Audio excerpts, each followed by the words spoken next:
Before you work on any hot tub or spa, locate the disconnect breaker. Simply open the breaker and shut the breaker off. Hey everybody, my name is Scott. I'm with the Arizona Hot Tub Factory and they call me the Spa Man. Today I'm working on a CalSpa that is showing an error code 5F. What error code 5F means is that the suction switch that's on each side of the pump and motor is faulty or could have a little bit of condensation on it, could have a little bit of water, could be leaking. Anything can cause this switch to go bad. Pretty much a simple fix. If you want to come around here, I'll show you how we fix it. This is error code that it's showing on the hot tub. Now that we know that the hot tub is showing an error code of 5F, what we're going to do is take the front panel off. And normally the front panel that we take off, or the panel that we take off, is usually located underneath the top side. Not always, but generally speaking, it's underneath. Once you get that panel off, there's a pack in there. It's usually about 12 inches by 12 inches. There's anywhere between 4 and 6 screws. You've got to take the screws off of that. Once you get to that point, then you just start following the wires, locate the pressure switch. On the back of the pack, we'll have the schematic drawing on what you're looking for. You got to take your time with this. Every set of schematics are different. Sometimes they abbreviate the words on, what a pump is, what a motor is, what a sensor is. It's going to take some time if you choose to do this yourself, but it's not hard. It's something that you can do it. Over time, I've learned to get a little bit better at it, but I still have problems from time to time and call upon others to help me. Now, when the CalSpa is showing this error code, none of the buttons will work. When you push the buttons, nothing happens. It's kind of like in a shutdown mode or like a freeze mode. It's an error code. It means that there's no water going past the switch, which turns on the system. So there's a couple simple ways to find out if that's what it is or if it's something else. But before you do that, you shut off the main breaker so that there's no electric coming to the hot tub when you stick your hands inside of it. Okay, this is the typical inside of a hot tub once you get the side panel off. The side panel that you want to take off is the one that is usually located underneath the top side. Because usually, not all hot tubs, but usually most hot tubs underneath your top side will be the pack. That's this part right here that has all your wires. It has your board and stuff like that. Over here is your ozone. Up on top right here is your heater. These are your gate valves. And over here is the pressure switch that we're talking about. Now this hot tub has two of them. It has one at this end of the pump and motors, and then over on the other side there's another one way in the back that I've already taken the boot off of. That one's going to be a little bit more trickier to remove. So the one that we're actually going to videotape and show you how to do is this one over here. So once you've located the pressure switches, what you're going to want to do is locate the wiring. The wires that come out of it are going to go like this. They're going to come around. They're going to go all the way around the back of the pack, and they come out right here. There's two of them. There's one for each side. They're going to come up, and you start moving the wires around on the inside of the pack, and you see they come up. They come right here, and they plug right into the board right there. Now, what you can do to find out if the pressure switch is the problem, because if you're getting the error code, what'll happen is the spa will shut down.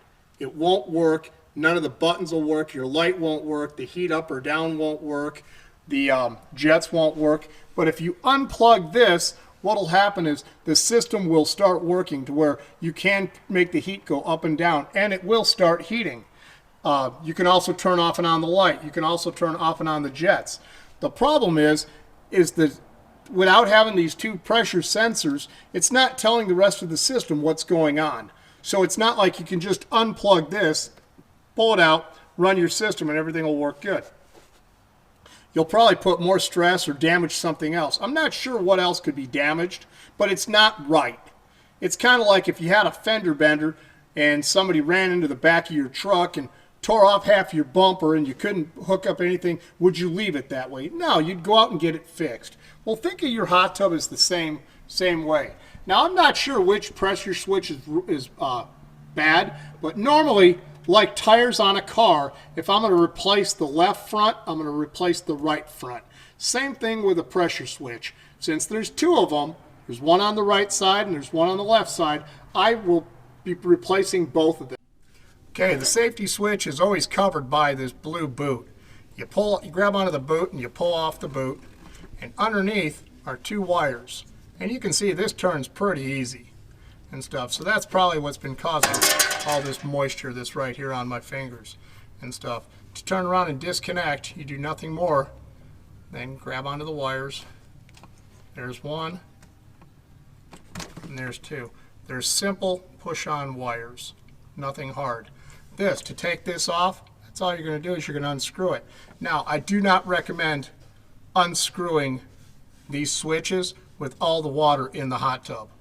I recommend emptying out the water, taking your new safety switch and putting it on there. We use a little bit of Teflon tape and I use a little bit of silicone. I also will, after I use this Teflon tape and the silicone, I will let this thing dry for 24 hours before I put any water in it. Otherwise, I'm just going to have a leaky mess. That's just how we do it here. Other techs will put the Teflon tape on it, niche on the silicone, put it together, and be done. I understand that everybody's got their own way of doing it. That's just not how we do it here. While removing the switch, you want to make extra sure that you are very careful with what you're doing and what you're playing with. Because, as you see, I broke it. Now I've got a real leak. So be very careful playing with it until you get all the water out of it. And then start playing with it. I made a big mistake by playing with it until I got all the water out of it. See, take the leak. Finger back over the hole, no leak. Leak, no leak. Well, we are emptying the tub right now. As you can see, we got the hose in here.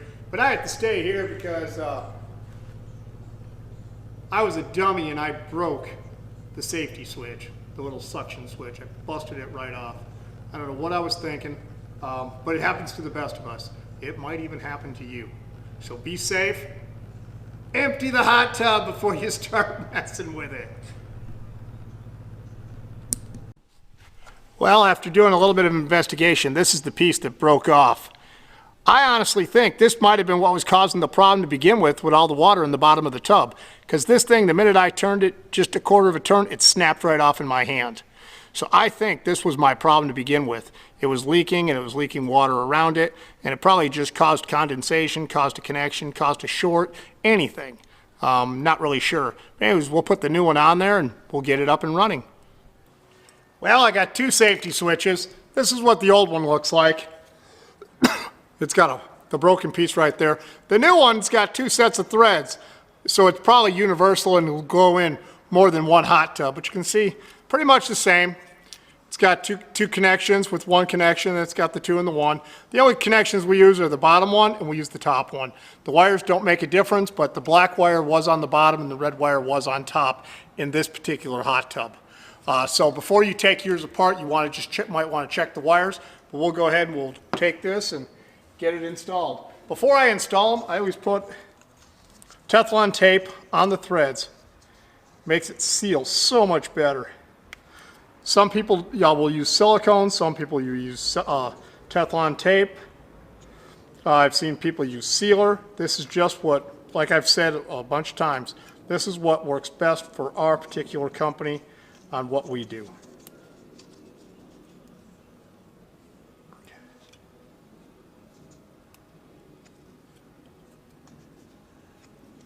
I tend to like the black Teflon tape. Okay, the new piece will be screwing into this, which is where the old one was. It's not hard to do. You're going to take it, put it up on top, and you just twist it. And it just goes right down on there. Nothing hard. There's no wrenches needed, no tools needed, nothing. Just screw it all the way down till it stops.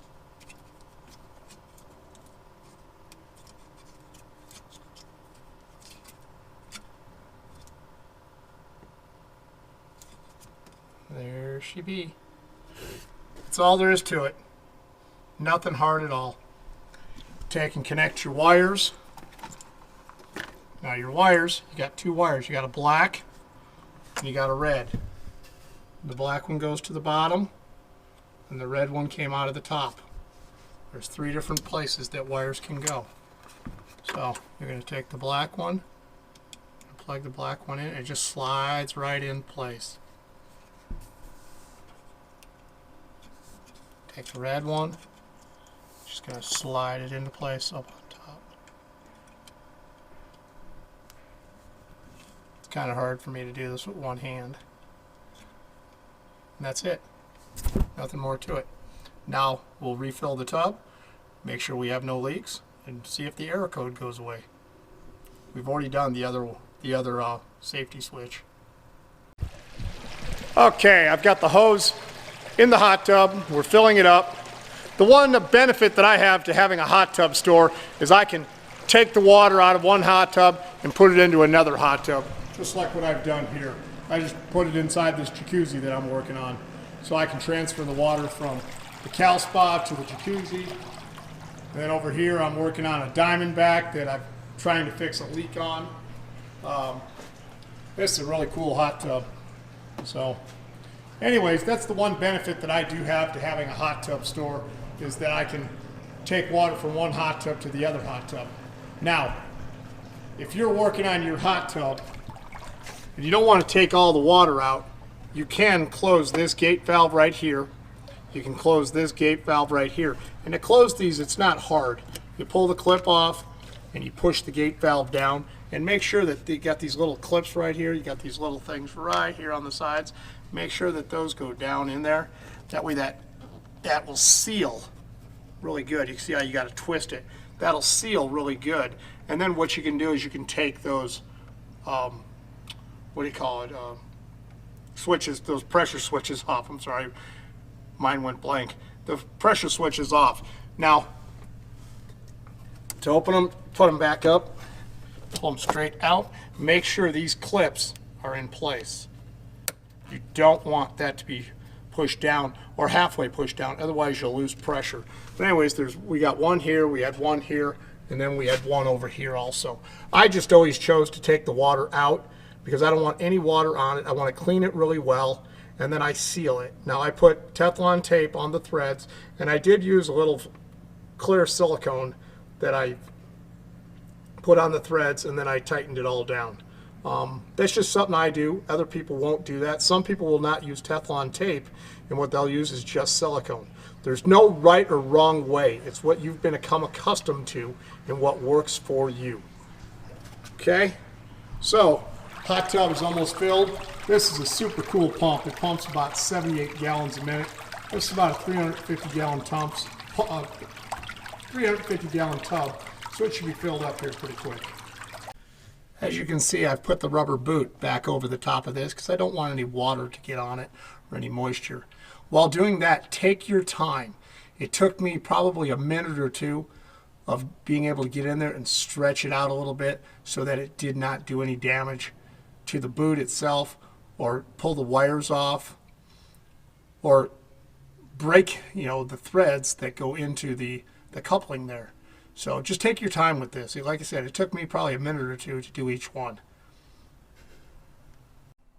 As you can see, we've refilled the hot tub with water, and I've set the camera on my tripod so that I can go and turn on the electric. We can see what it does, and you can see it the minute I do it. Here we go. 5, 4, 3, 2, 1.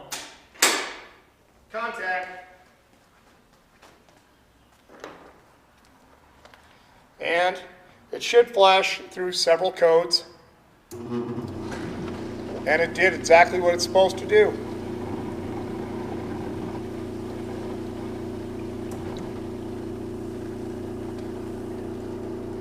The heat light came on. The suction light came on. And if we go over here to temp, it's set on 100 degrees. It's now 64 degrees. You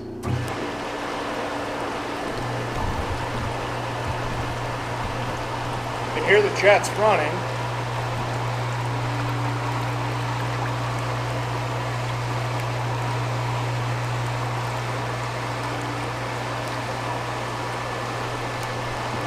I think we got a winner. Well, the hot tub's been running now for about 15 minutes. No error codes, nothing. I think we're good to go. As you can see, the temperature is 67 degrees. Everything appears to be fine. Got the light. Go to jets.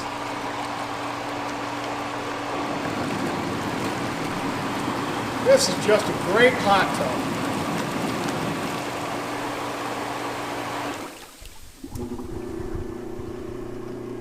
I want to thank everybody for tuning in today, and if you could, look at the right-hand side of your screen and please like and share and hit the subscribe button. We're really trying to build this channel.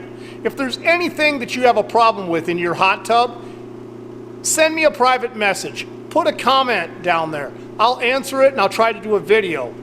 I've been working on hot tubs off and on since about 1992. I never claimed to be the best spa tech. I'm kind of a trial and error type of person, but this is not rocket science. Most homeowners can fix basic problems with a hot tub. And by watching my channel, watching other channels, I'm sure you can figure it out. So, until the next hot tub, thank you so much for watching and have a great day. Well, as of right now, this hot tub has been running for approximately 30 minutes. And as you can see, the temperature is right at 70 degrees. That's not bad. This is a cool little hot tub.